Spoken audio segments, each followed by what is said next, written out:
السلام عليكم ورحمة الله وبركاته ورحمة يوتيوب ተከታታይ ሰላም እንዴት ናችሁ? ከኔ ጋር ሰላም ነው አልሐምዱሊላህ። ዩቲዩብን ዛሬ ያው ሼር ሰብስክራይብ ያደረጋችሁ ለምትተባበሩኝ በጣም አመሰግናለሁ። ሼር አድርጉልኝ ማለት ነው። ዋጋ የከፈለበት አበረታቱኝ። ጀዛኩሙላህ ኸይረን እና አዲስ ጀማሪ ስትሆኑ በቃ ይጠፋባችኋል። ያው ግን ከጊዜ ከቀን ቀን ትንሽ እየተማርኩ እመጣለሁ ማለት ነው። ኢዴት ማድረግ የተለያዩ አቴንሽን እና ዛሬ ላወራ የመጣሁት በባህር እየመጡ ስላሉት ልጆች ነውና ሀገራችን አላህ ሰላም ያድርገው። ይህ የሚገርመው በቃ እዚህም ስደትም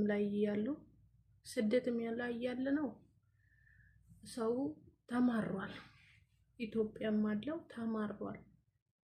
በዚህም አልፎ ተርፎ ደግሞ ብዙ ሀገራችን ላይ ሰላም በመጥፋቱ የተነሳ ስራ ሰው እንዳይሰራ በመሆኑ የተነሳ ብዙ ነገሮች እንትን እያለ ነው እና እንግዲህ እስር ቤት በጣም ጥልቅልቅ ያለ ነው። እስር ቤቱ በጣም ብዙ ነው። በባህር የሚመጣውም በጣም ብዙ ነው። ውሃ ቅዳ ውሃ መልስ የሆነ የስደት ህይወት መሄድ መንጣት ነው። ውሃ እንኳን ለራሱ ወደ ኋላ አይመለስም፣ ወደፊት ነው የሚሄደው እና ሀገራችን አላህ ሰላም ያድርገው እና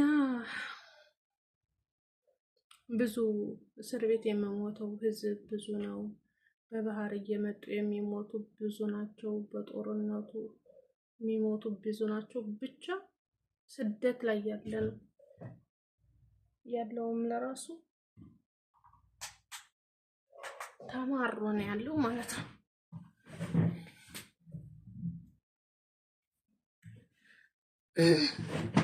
እውነት ለመናገር ሰራተኛ ከመብዛቱም የተነሳ አረቦች በጣም ተማረዋል። እነሱም አሁን ላይ እንደፈለጉ ማውጣት፣ ማግባት፣ ሰራተኛ መቀያየር ለመዱ። በቃ አሁን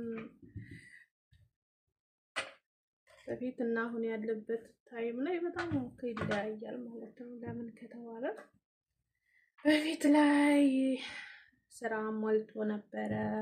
ሰራተኛ ብዙ የለም። ስራ ተፈቶ 3 ቀን በዛ ከተባለ እንኳን ለራሱ አንዲት ሰራተኛ 15 ቀን፣ ሳምንት፣ 5 ቀን፣ 6 ቀን ነበር የሚቆየው ማለት ነው። አሁን ግን እስከ 2 ወር እስከ 3 ወር ድረስ በቃ ስራ የሚባል የለም እና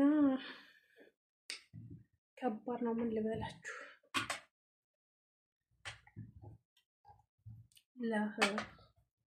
ርዝቃችን ያስፋልን። የሰው ሀቅ ነው እንትን አይበለም ማለት ነው።